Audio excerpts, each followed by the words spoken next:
Johann Gottfried Herder was a German philosopher, theologian, poet, and literary critic. He is associated with the periods of Enlightenment, Sturm und Drang, and Weimar Classicism. Biography. Born in Morungen in the Kingdom of Prussia, Herder grew up in a poor household, educating himself from his father's Bible and songbook.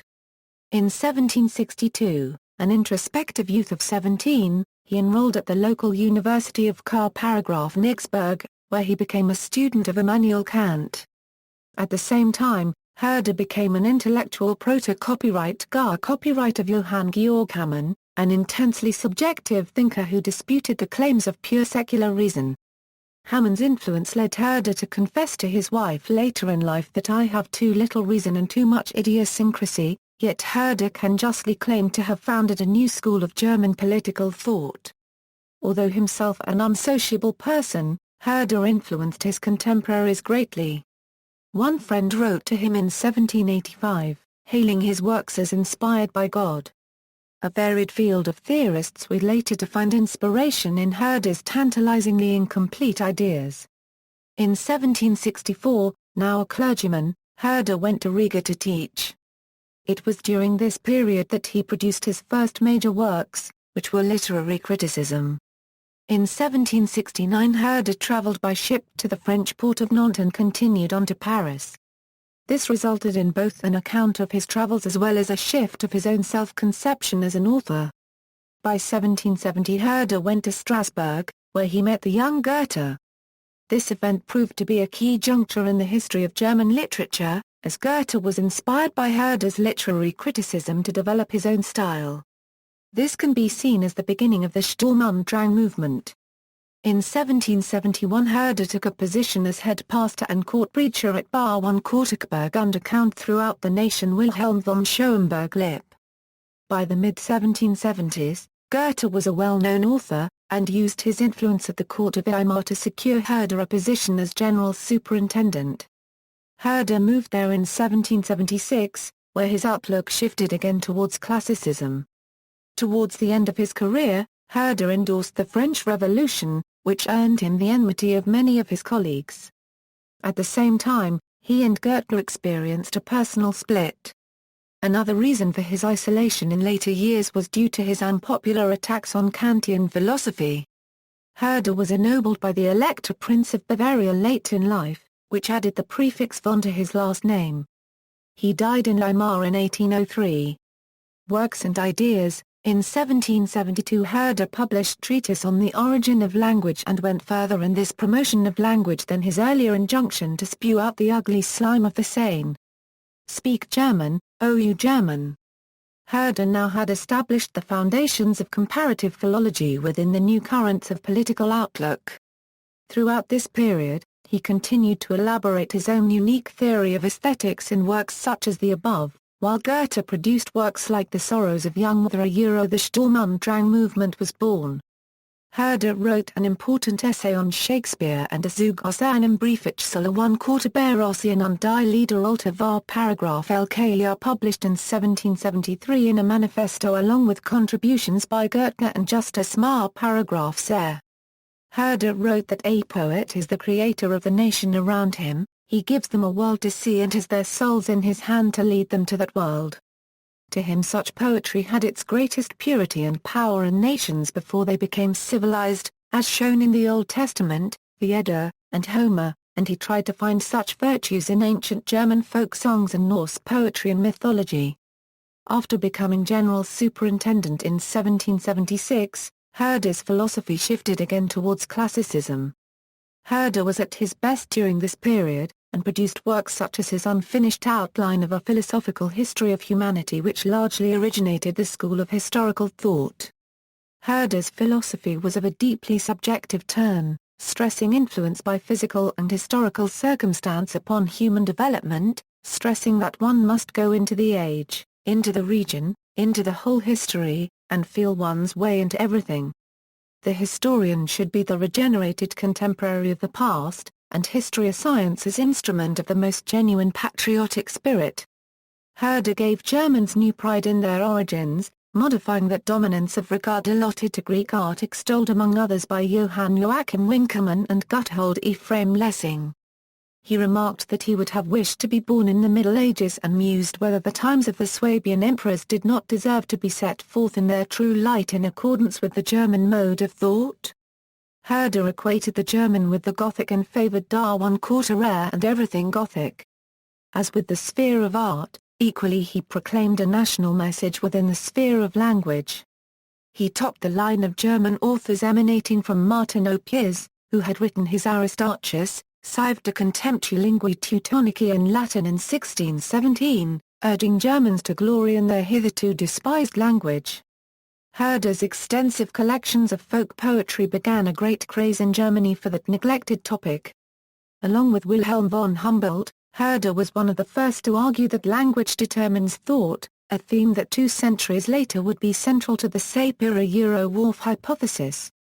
Herder's focus upon language and cultural traditions as the ties that create a nation extended to include folklore, dance, music and art, and inspired Jacob and Wilhelm Grimm in their collection of German folk tales. Herder attached exceptional importance to the concept of nationality and of patriotism. He that has lost his patriotic spirit has lost himself and the whole world's about himself, whilst teaching that in a certain sense every human perfection is national.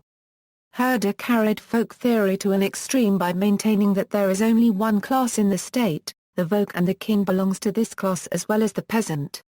Explanation that the Vogt was not the rabble was a novel conception in this era, and with Herder can be seen the emergence of the people as the basis for the emergence of a classless but hierarchical national body. The nation, however, was individual and separate, distinguished, to Herder, by climate, education, foreign intercourse, tradition and heredity. Providence he praised for having wonderfully separated nationalities not only by woods and mountains, seas and deserts, rivers and climates, but more particularly by languages, inclinations and characters. Herder praised the tribal outlook, writing that the savage who loves himself, his wife and child with quiet joy and glows with limited activity of his tribe as for his own life is in my opinion a more real being than that cultivated shadow who is enraptured with the shadow of the whole species, isolated since each nationality contains its center of happiness within itself, as a bullet the center of gravity. With no need for comparison since every nation bears in itself the standard of his perfection, totally independent of all comparison with that of others, for do not nationalities differ in everything, in poetry, in appearance, in tastes, in usages, customs and languages? Must not religion which partakes of these also differ among the nationalities? Following a trip to Ukraine, Herder wrote a prediction in his diary that Slavic nations would one day be the real power in Europe, as the Western Europeans would reject Christianity and rot away, while the Eastern European nations would stick to their religion and their idealism, and would this way become the power in Europe. More specifically, he praised Ukraine's beautiful skies, blithe temperament, musical talent, bountiful soil, etc. Someday will awaken there a cultured nation whose influence will spread throughout the world. One of his related predictions was that the Hungarian nation would disappear and become assimilated by surrounding Slavic peoples. This prophecy caused considerable uproar in Hungary and is widely cited to this day. Germany and the Enlightenment this question was further developed by Herder's lament that Martin Luther did not establish a national church, and his doubt whether Germany did not buy Christianity at too high a price, that of true nationality. Herder's patriotism bordered at times upon national pantheism, demanding of territorial unity as he is deserving of glory and gratitude who seeks to promote the unity of the territories of Germany through writings, manufacture, and institutions, and sounding an even deeper call, but now. Again I cry, my German brethren. But now. The remains of all genuine folk thought is rolling into the abyss of oblivion with a last and accelerated impetus. For the last century we have been ashamed of everything that concerns the fatherland. In his Ideas upon Philosophy and the History of Mankind he even wrote, compare England with Germany, the English are Germans, and even in the latest times the Germans have led the way for the English in the greatest things. Herder, who hated absolutism and Prussian nationalism, but who was imbued with the spirit of the whole German Volk, yet as historical theorist turned away from the light of the 18th century. Seeking to reconcile his thought with this earlier age, Herder sought to harmonize his conception of sentiment with reasoning, whereby all knowledge is implicit in the soul. The most elementary stage is sensuous and intuitive perception, which by development can become self-conscious and rational. To Herder, this development is the harmonizing of primitive and derivative truth, of experience and intelligence, feeling and reasoning. Herder is the first in a long line of Germans preoccupied with this harmony. This search is itself the key to much in German theory. And Herder was too penetrating a thinker not to understand and fear the extremes to which his folk theory could tend, and so issued specific warnings. He argued that Jews in Germany should enjoy the full rights and obligations of Germans, and that the non-Jews of the world owed a debt to Jews for centuries of abuse, and that this debt could be discharged only by actively assisting those Jews who wished to do so to regain political sovereignty in their ancient homeland of Israel. Herder refused to adhere to a rigid racial theory, writing that notwithstanding the varieties of the human form, there is but one and the same species of man throughout the whole earth. He also announced that national glory is a deceiving seducer. When it reaches a certain height, it clasps the head with an iron band. The enclosed sees nothing in the mist but his own picture. He is susceptible to no foreign impressions. And, the passage of time was to demonstrate that while many Germans were to find influence in Herder's convictions and influence, fewer were to note his qualifying stipulations. Herder had emphasized that his conception of the nation encouraged democracy and the free self-expression of a people's identity. He proclaimed support for the French Revolution, a position which did not endear him to royalty. He also differed with Kant's philosophy for not placing reasoning within the context of language. Herder did not think that reason itself could be criticized, as it did not exist except as the process of reasoning. This process was dependent on language. He also turned away from the Sturm und Drang movement to go back to the poems of Shakespeare and Homer. To promote his concept of the Volk, he published letters and collected folk songs. These latter were published in 1773 as voices of the peoples in their songs. The poets Attribution von Arnim and Clemens von Brentano later used Stimmen der Wahrmikron LK samples for the boy's magic horn. Herder also fostered the ideal of a persona unregistered trademark as individuality. Although he had from an early period championed the individuality of cultures, for example, in his This too a Philosophy of History for the Formation of Humanity, he also championed the individuality of persons within a culture. For example, in his On Thomas Abbt's writings and on the cognition and sensation of the human soul. In On Thomas Abbt's writings, Herder stated that a human soul is an individual in the realm of minds, it senses in accordance with an individual formation, and thinks in accordance with the strength of its mental organs. My long allegory has succeeded if it achieves the representation of the mind of a human being as an individual phenomenon, as a rarity which deserves to occupy our eyes. Bibliography, Song to Cyrus, the grandson of Astyages, Essay on Being, on Diligence in Several Learned Languages, Treatise on the Ode, How Philosophy Can Become More Universal and Useful for the Benefit of the People, Fragments on Recent German Literature, on Thomas Abbott's Writings Critical Forest, or Reflections on the Science and Art of the Beautiful, Journal of My Voyage in the Year 1769, Treatise on the Origin of Language, selection from correspondence on Ossian and the Songs of Ancient Peoples. See also, James Macpherson. Of German Character and Art, This too a Philosophy of History for the Formation of Humanity, Oldest Document of the Human Race, Essay on Ulrich von Hutten, on the Resemblance of Medieval English and German Poetry, Sculpture, Some Observations on Shape and Form from Pygmalion's Creative Dream, on the Cognition and Sensation of the Human Soul, on the Effect of Poetic Art on the Ethics of Peoples in Ancient and Modern Times, Folk Songs, on the Influence of the Government on the Sciences and the Sciences on the Government, Letters Concerning the Study of Theology, on the Influence of the Beautiful in the Higher Sciences, on the Spirit of Hebrew Poetry. An Instruction for Lovers of the Same and the Oldest History of the Human Spirit, God. Some Conversations, Ideas on the Philosophy of the History of Mankind, Scattered Leaves, Letters for the Advancement of Humanity, Christian Writings, Terpsichore, a translation and commentary of the Latin poet Jacob Balder. Perspolesian Letters. Fragments on Persian Architecture, History and Religion. Luthera Euro Unregistered Trademark S Catechism, with a catechetical instruction for the use of schools, understanding and experience. A metacritique of the Critique of Pure Reason.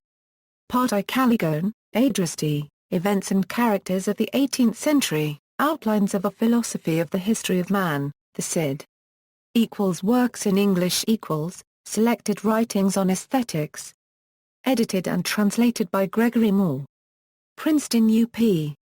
2006 ppx plus 455. Edition makes many of Herder's writings on aesthetics available in English for the first time. Another Philosophy of History and Selected Political Writings, eds.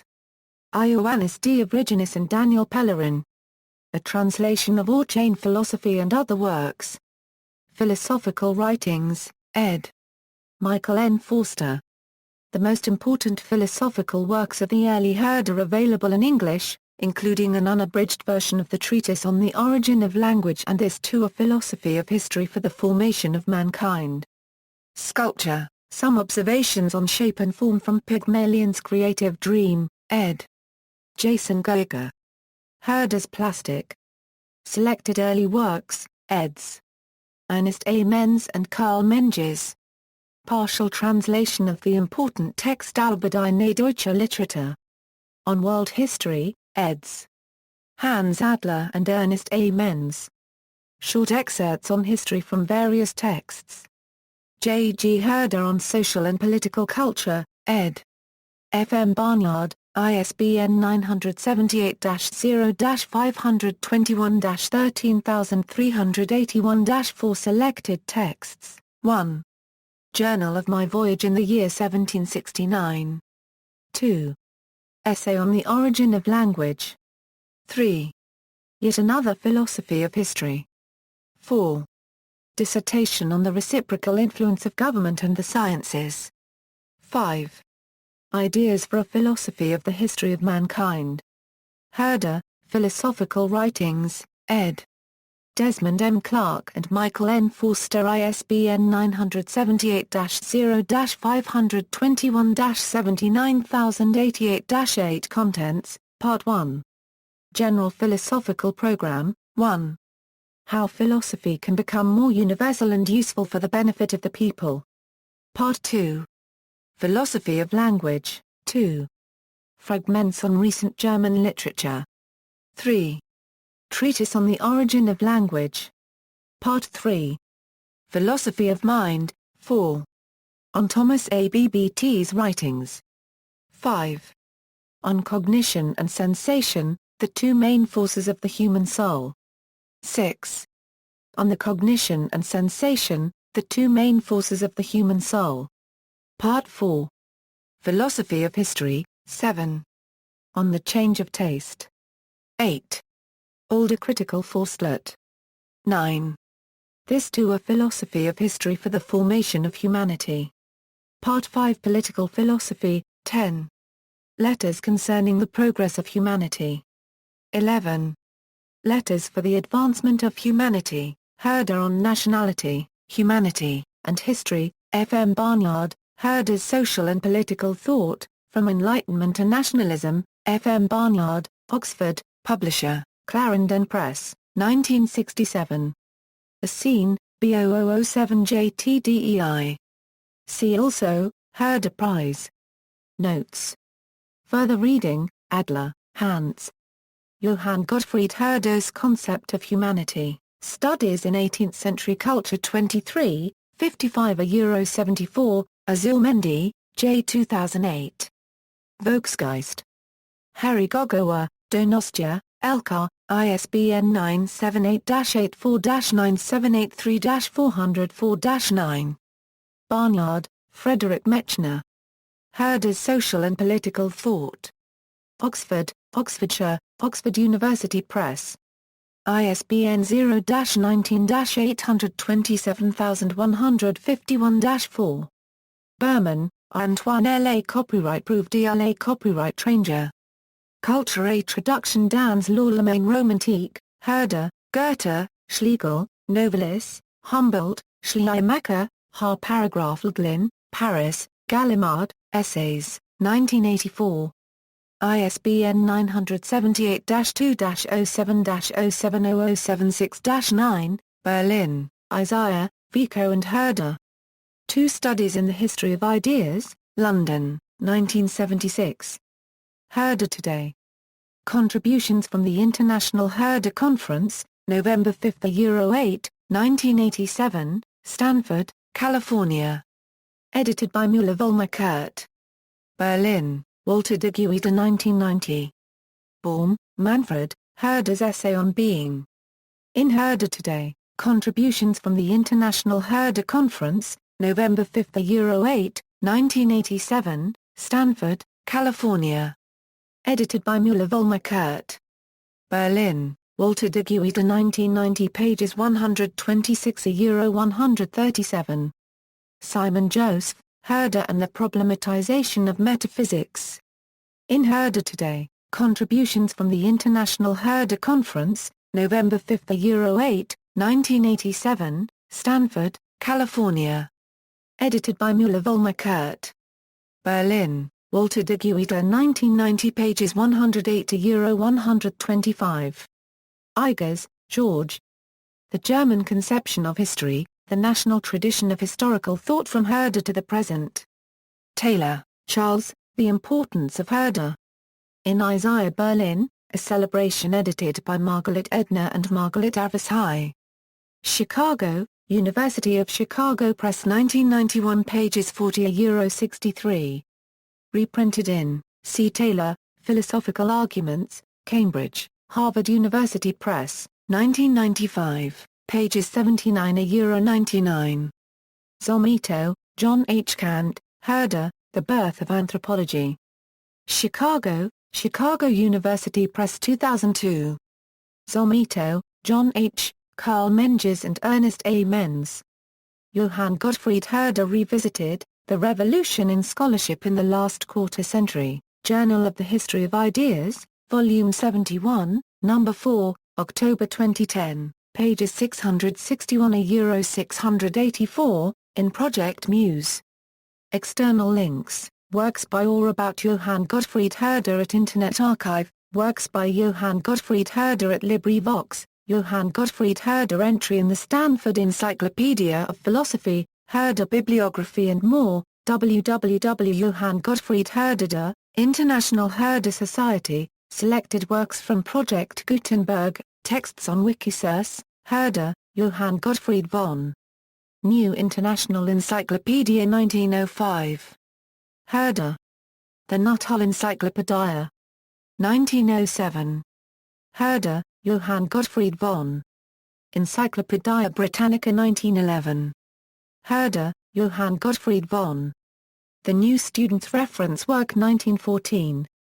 Herder, Johann Gottfried von. Encyclopaedia Americana. 1920.